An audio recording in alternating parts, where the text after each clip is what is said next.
Excellent. All right, let's get started. Landlines always are the fallback for ours. Yeah, perfect. Okay, good. I think we're good to start here, Sujit. And thank you again for making time and joining our panel today, our keynote today. Really, really excited to have you here. I've, as I was sort of sharing as I kicked it off, we've been working closely together for a while.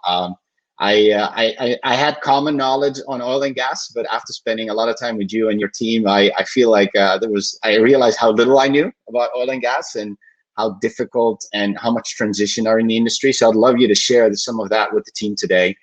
So why don't you maybe quickly just introduce yourself and Agora, and we'll take it from there.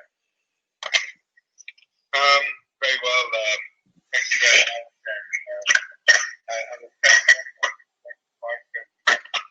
Sujit, can you keep the mic close to your mouth? Thank you.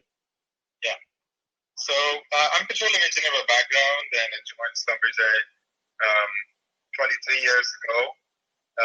Worked in 8 different countries, and I was tasked to found and establish this venture in early 2018. And it's been almost 2.5 years of journey so far. So, it's a venture where we started like pretty small, but we've grown into almost more than 100 people now. And we have 20 plus partners working with us. So we are quite excited to join today as well in this event of partnership and innovation, and glad to be here. Excellent, excellent. So maybe just to kick it off, can you maybe spend just a minute on why did Agora get created? What was sort of the trigger point for that, and how this sort of fits in a general, public Schlumberger digital transformation strategy? Absolutely. So first of all, we are a large corporation from Schlumberger point of view in 90 countries. And we used to have 19 business lines. So therefore, starting something new as a corporate business line will take years to materialize your plans. Therefore, one of the best ideas we looked at is to why don't we start a venture or a startup within this large corporation, which is at the CEO level, less at the executive management. And we got the best combination of what Schlumberger brings to our customer in terms of their footprint, resources, and domain expertise. And at the same time, we created the agility in our venture like a startup, where we have access to funds, to the customer, as well as resources from a large company. So the whole purpose was to build a venture which can run fast and has all the empowerment to create an ecosystem of partners much faster than a big corporation can do. Excellent, excellent, very good. As I was saying in the introduction, I think the oil and gas industry is one of those industries that has always been data-driven. I think there's probably no other choice because the upfront investments tend to be massive. So you can't just make a bet on an oil field or an oil exploitation. You have to know what you're doing. I think companies like OSI find their roots actually in oil and gas. Could you talk a little bit about sort of the importance of data in oil and gas, and maybe also spend a little bit of time on sort of the state of the market, both pre and post COVID-19, and how data and digital transformation has impacted that? Right. So our industry has been oil and gas in particular, and energy going forward as well, where we have different forms of energy industry becoming bigger for consumption. So our industry has been pretty much data-driven since quite a lot of time when we, I would say at least 4 or 5 decades when we started to acquire seismic data in terabytes and creating, we were the first industry, probably one of the first industry to also adopt a SCADA system at scale for reliability and remoteness purpose, right? So we generate a lot of data, but while some data is used properly, but a lot of data generated in the field on operations is not used properly. So we hardly use more than 1 or 2% of the data that we generate. So we started realizing the potential of that when we see the improvement in computing infrastructure and the emergence of cloud and IoT type of system. And at the same time, recently what has happened is that we had kind of a black swan event a few months ago in our industry when oil prices collapsed we saw the COVID coming and destroying the demand of oil and gas, which is very much affected by movement and mobility of the people. And some of those are potentially going to be permanent destruction of demand going forward. At the same time, we also started seeing emergence of environmental concern, how can we get cleaner, and how we can compete on that subject with other renewable portfolio of energy. So these three scenarios have started to drive some of the key factors in our industry, which is how can we go back to the cost leadership strategy, how we can lower the cost of operations, how we can reduce the environmental footprint, which is being pressurized from the government and agencies and ourselves, setting a mission for the future. And how can we diversify ourselves into the new energy portfolio? And that has been also being announced by not only our company, but many of the oil and gas majors in the industry. We believe that digital solution or digital infrastructure is going to be the key enabler of these execution of strategies, whether it's the cost leadership or reduction of environmental footprint or diversification to the new energy. And that's where we believe Agora and its partner ecosystem can have a big impact. Excellent, excellent. Well, it sounds like a significant transformation on every front for the oil and gas industry. So shifting gears and talking a little bit more closer to home around edge computing. Obviously, Agora has been really created to address this edge opportunity at oil and gas and help customers navigate through that. Can you talk a bit about sort of what you guys have identified as the top requirements around the edge and edge computing? Yeah, so I would echo the speakers and yourself, Saeed, when you started the session today, the need of an open edge. So openness is our core of what we are building in Agora. And our three pillars are openness, security, and I know you call that trustworthy, which goes along with that, and we agree with the new choice of word, in my opinion. Manageability, we call in a different way scalability, where we have two things together. Of course, manageability comes that we need to manage the edge to be able to scale it to the mass use. But at the same time, scalability of innovation as well. So how can we scale the innovation, which in majority happening in the cloud space, but needed to be done at the edge as well. So we look at the scalability with two different angles, manageability and scalability of innovation. Excellent. Yeah. So I think it fits right into the trend of agility and being able to really rapidly innovate and move faster. I totally resonates.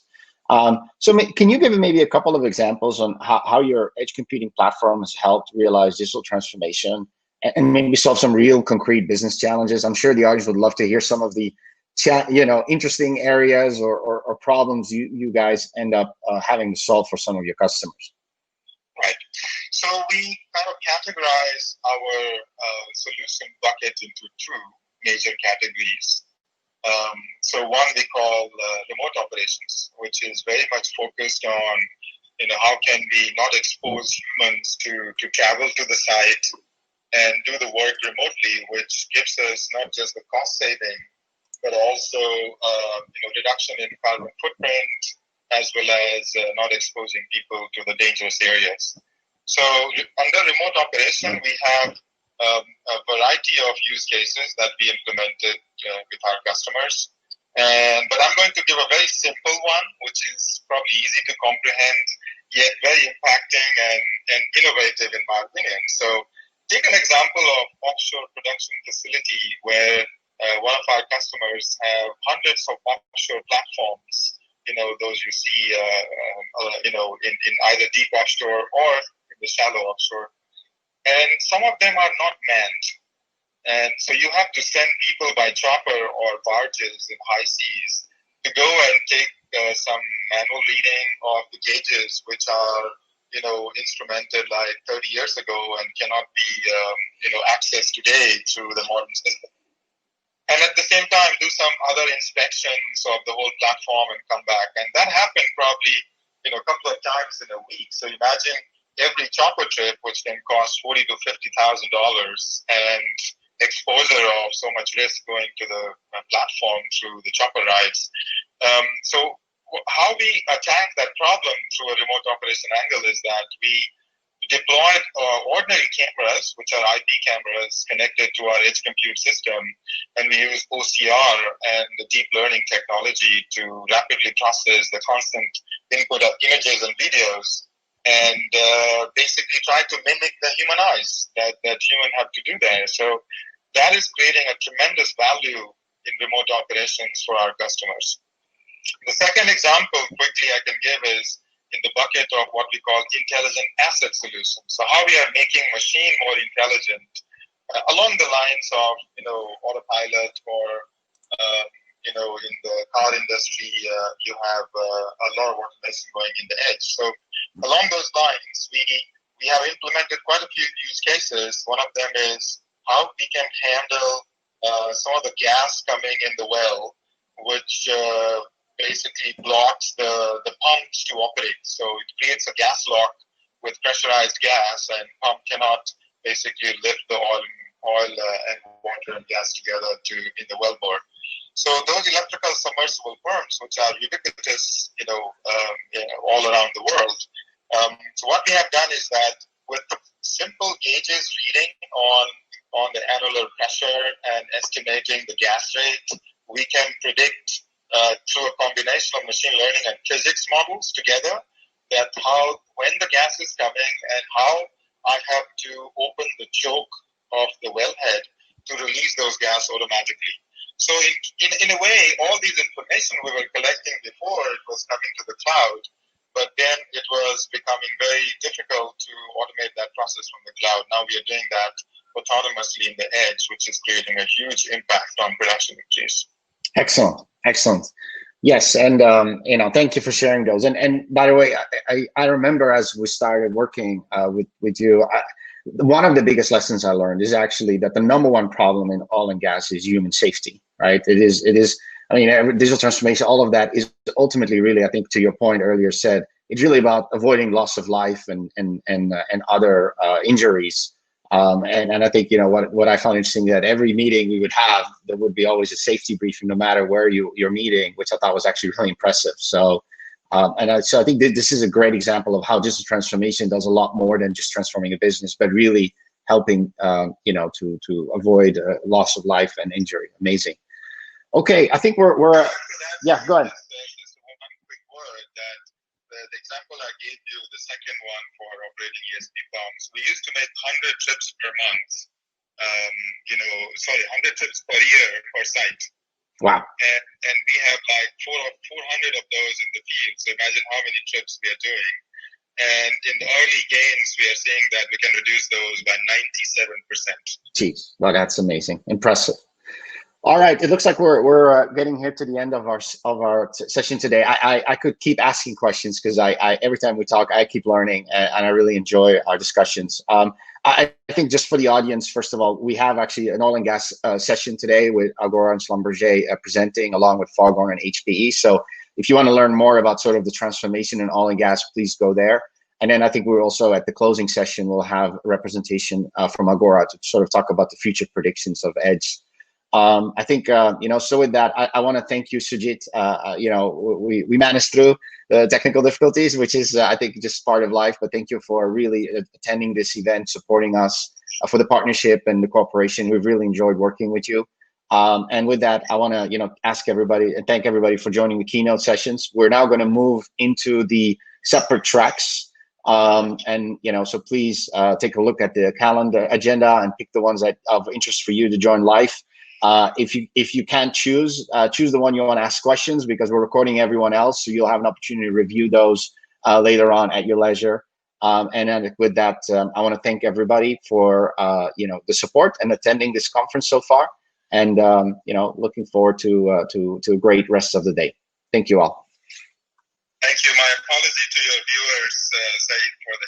No worries, Sujit. All great. Thank you so much, and talk to you. Thanks. Bye.